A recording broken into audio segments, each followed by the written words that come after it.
The pandemic has caused hardships for many people over the last year, including those experiencing homelessness. Tonight, in a 30-minute special, Fox 25 investigative reporter Erica Stanish gives us an up-close look at how their lives have changed, what's being done to help them, and the effects it's had on families and some teens left fending for themselves on the streets. This past year has been like no other, from the virus itself to the shutdown. Many people losing their jobs and even facing eviction. And for those experiencing homelessness, the challenges have grown even bigger, and the impacts are being felt by all people of all ages.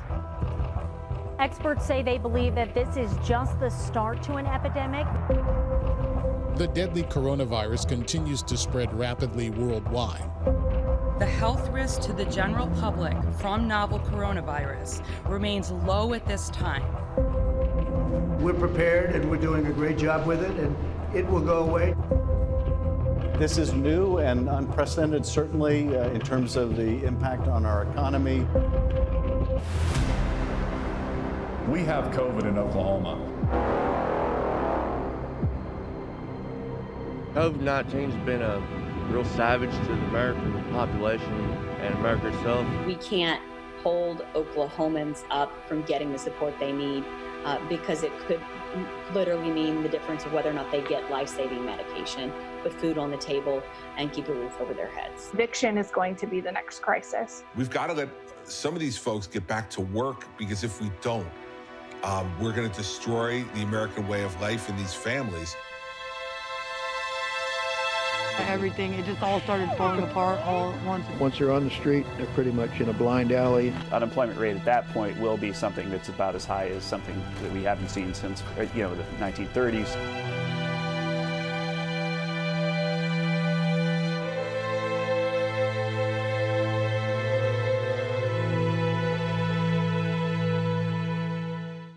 Sitting on an abandoned couch across from Oklahoma City's Salvation Army. A family of 4, recently evicted, let go from their jobs, left fending for themselves in the dark on the streets. It's been awful, and I've worked my whole life. Danielle Hood says her unemployment ran out at the end of December, and bills quickly started adding up. We've just been struggling. We got evicted, so we had nowhere else to go. They say they lost everything and credit the COVID-19 pandemic for it all. We have no vehicle. Like, everything just happened at once for us. It was just luck of the draw, I guess. Their son, too young to understand, but their story is similar to many others. Just last month, more than 1,100 eviction orders were filed, and thousands are still waiting for their unemployment benefits, some dating back to early last year.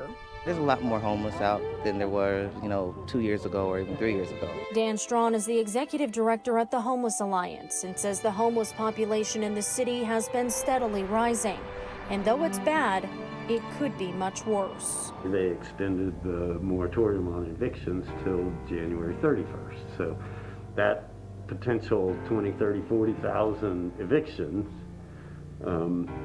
got pushed back. There are only 600 open beds available at the city's homeless shelters, and with thousands facing eviction, Strawn says it would have been disastrous, catastrophic.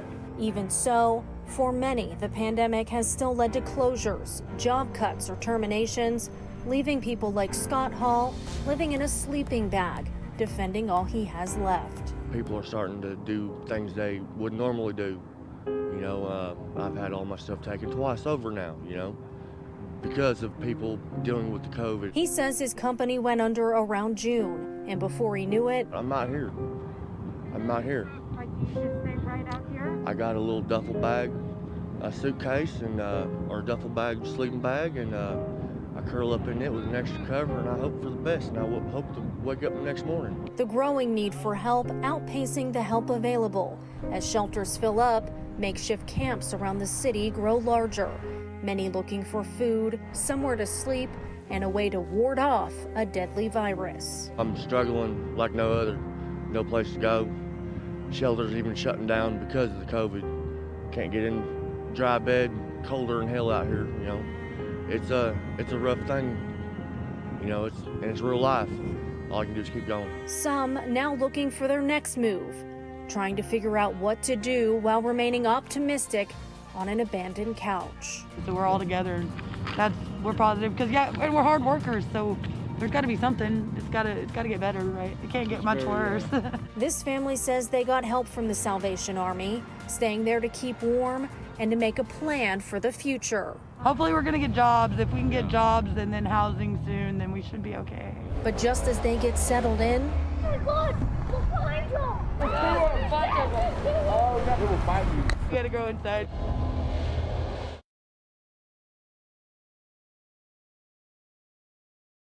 Oh my God, we'll find them. The rats. Oh, a bunch of them. Oh, no, it will find you. Those are like flesh-eating rats. I can do dark places. I can do a cold bunk bed, but I can't do my rats. it's a different world in Oklahoma City come nightfall. And the Hood family experienced that firsthand when their son quickly noticed a mischief of rats right behind them during our interview. That's it for us. It's just another example of a potential health concern plaguing the community. Always the possibility of bites, being bit by it, and then again, if they're in more of an enclosed area, the urine and the feces from the rats. I mean, they carry disease, and then the waste that they eliminate can also, you can breathe in those dust particles and could have respiratory issues and stuff like that. The Oklahoma City County Health Department inspected this area after we showed them footage of the rats. They called it a public health risk. There's a restaurant off to one side that had overflowing garbage from their dumpsters. So that was a big issue. They had food in their dumpsters and all this trash everywhere. So that was a great harborage for the rats. You got the gas station. I mean, that's close enough. I mean, so you've got 1, 2, 3, 4, you got a handful of trash cans here. That's plenty of food source. For someone who deals with rats, Edwin Conant with Get On Pest Control knows all too well the danger rats carry with them. He says they can harbor dozens of diseases, the most common, salmonellosis and rat bite fever. That can be transferred also through the contaminated food and water, as well as bites and scratches. Have you had an uptick in calls since the pandemic? Yes. Last year we got an increase, and then this year's been even more. Since our investigation, the City County Health Department ordered nearby restaurants to empty its dumpsters now twice a week. The health department hopes that will eliminate a prime food source for the rats. But the experience has left the Hood family with an uneasy feeling. Forced out onto the streets by COVID-19, then forced out of another area, this time by rodents. Okay, that's time for us to go. Thankfully, help is never far. For the night, the Hood family was able to stay inside the Salvation Army. But for many, the options for shelter are non-existent in the middle of a pandemic. The shelters that we go to, or even here at the Jesus House, they're closed down as far as going into facilities, but they're able to come out and feed and give us clothing and things of that nature. So I mean, they still help. Dan Strawn says the Homeless Alliance has turned into a pandemic logistics center. The group still serves meals, now grab-and-go style, but they no longer allow anyone to stay overnight. It means the world, I mean, if we didn't have Jesus House or even the Day Center, I mean, where would we go? The help for the homeless around the city has shifted from finding a place to stay to staying COVID-19 free. Strawn says outreach teams now work to hand out PPE, water, and hand sanitizer to those in need, while other organizations drive around the city to pass out food, warm clothes, and blankets. It's an honor to serve. That means the most. I mean, that's the switch between life and death. An extra blanket, an extra layer of insulation on your skin. That's what's needed out here. For those that do go inside, Strawn says UV lights have been installed made to kill off the virus. Not just coronavirus, but all viruses. And so we've installed those in some of the shelters. And so far, it appears it's working. And our positivity rate in the homeless population and the people who serve them is below 3%. Compared to 20-21% in the general population. Strawn says they've been doing mass testing within the homeless community, testing over 5,000 people since September. While the virus has stayed out of this community so far, the struggle to survive has only gotten more difficult. That's not to say life doesn't still find a way to keep some semblance of normalcy while homeless during a pandemic.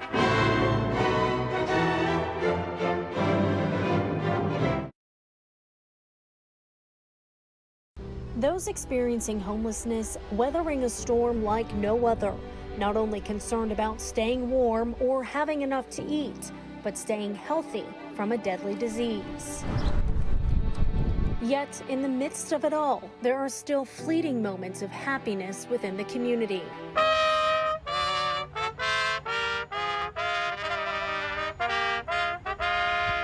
On the 11th day in October, surrounded by friends and family, Ruby Gaines and Tyler Lancaster walked down the aisle after finding love on the streets of Oklahoma City. Tyler, will you have this woman to be your wedded wife, to live together in holy estate of matrimony?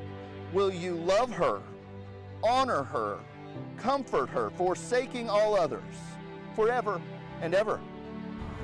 Their special day happening on World Homeless Day. Brothers and sisters, I present to you Mr. and Mrs. Tyler Lancaster. Would you raise your hands? But getting there, Gaines says, hasn't been easy. I used to shoot up with my mom. Tyler said that you got a choice, it's either me or the needle, and I said I choose you, because the needle can't hug me, it can't hold me when I cry, because when my high's gone, it's gone. So what's the point in doing it? Now clean and ready to start a new life together. The newlyweds are looking for jobs and a home, something the Homeless Alliance says isn't easy, especially in the middle of a pandemic. Over the past 7 months or so, we have seen the number of unsheltered homeless people in Oklahoma City really explode. But helping them get through one day at a time are organizations like this one. Here's some nice hot breakfast for you guys. Sister BJ's Food Pantry transformed their soup kitchen into a cafeteria on wheels, refusing to let the pandemic stop them from serving the people that they love most. God bless y'all. I appreciate y'all. Her vision, she thought, the need is still there. We still need to be able to feed these people, but how can we do it? Sister Barbara Joseph Foley is behind the transition, making a new dream a reality. Every Sunday morning, these volunteers pack up and head out. How about some hot breakfast? Serving dozens a hot meal, always with a smile. We truly, truly love what we do here at Sister BJ's. Foley says donations not only make it all possible, but volunteers like Rose Sewell, who's been volunteering now with her husband for 7 years. Hope, bringing the homeless together, will help them get through one day at a time. I will keep you in my prayers. We are transitioning to phase 2 of our vaccine distribution plan. The congregate living is one of the highest risk, and I think that's probably why they're fitting into that section. There's now a small sliver of light at the end of the tunnel for plans to return to life without COVID. The homeless are next in line for the vaccine, and it's one hardship that could soon be taken off their plate, but only if they choose. What happens if someone does not want the vaccine? Well,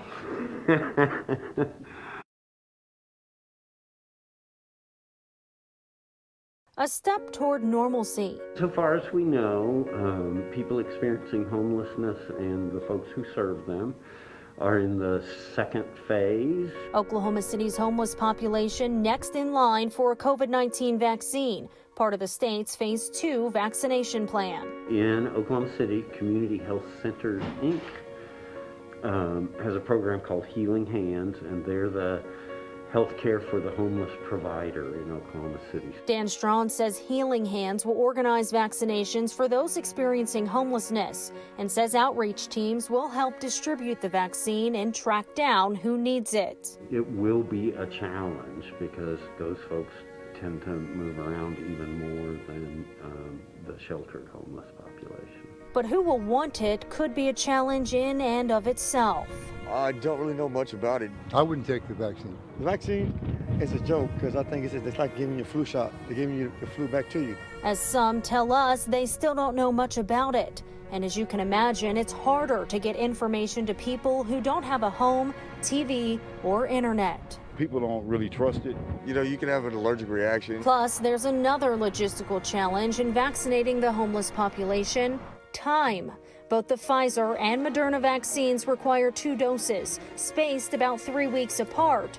That's a long amount of time for someone living on the streets. So we'll have some of these that are here for a couple of months, but we'll have some that are only here for a week or two. The homeless community is constantly on the move from one side of the metro to the next or to a different city entirely. Who knows how many of those will be around for around 2.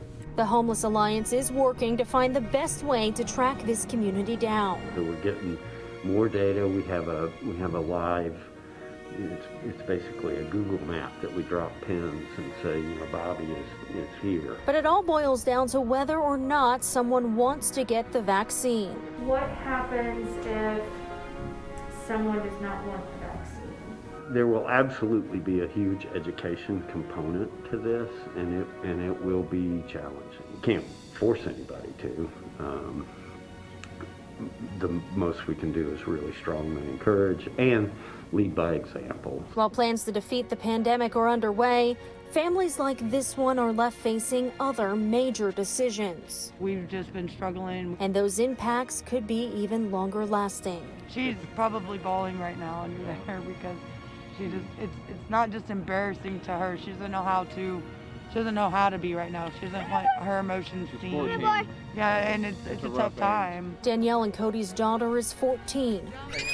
Their son, only 6. I absolutely think that becoming homeless as a teenager all by itself is a crisis. It's absolutely traumatic event. Jamie Caves works at CSU Youth Services and says according to the city's 2020 point-in-time count, 90 kids were considered homeless. Everybody's reasons for ending up here or finding us are just so different from everybody else's. Caves says the pandemic makes it even more difficult on homeless teens. If you can imagine, if life isn't hard enough being homeless, but then during a pandemic, if you can imagine like being sick and not having a cozy bed to sleep in and to recover during the day. So those things are really hard for the homeless community. CSU helps homeless youth between the ages of 15 and 24, offering many resources for help, including a hot meal and a warm bed at the end of each night.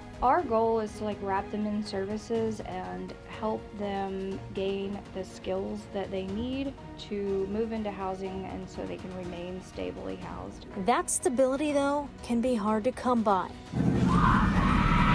Just 2 weeks ago, the Hood family says they were attacked.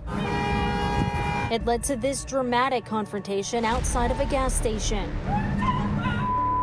Danielle Hood says while using the restroom inside, a woman began harassing her kids. And then next thing I know, my mom looks back to see, and she goes like this and just slices down her face. And I freaked out. It scared the crap out of me. I thought my mom was gonna die. She says during a scuffle trying to defend her family, the woman cut her with a knife, leading her to pull out her gun and fire. Oklahoma City police arrested all parties involved and released them 7 days later. Do you ever think you'd be in that situation when you were on the 12th? Never. Careful, there's a phone right there. Never. COVID has destroyed my entire life. The family says had COVID not happened, they never would have been at that gas station at that time in that situation. Nobody will help us. What is your plan now? I don't have one anymore. I don't know what to do anymore. And this incident is just a snapshot of what it's like for some on the streets. You're going to jail! It's taking a real bad toll on their lives. Trying to survive at all costs, enduring homelessness, attacks, and the pandemic. When we first interviewed that family, they were very optimistic and hoping to get back on track. But obviously plans changed after that attack, leading us to that second interview with them, giving another view of just how quickly the outlook on life can change for those experiencing homelessness in a drop of a hat. Coming up on Monday, we'll show you more of that attack and the aftermath. In Oklahoma City, I'm Erica Stanish, Fox 25 News.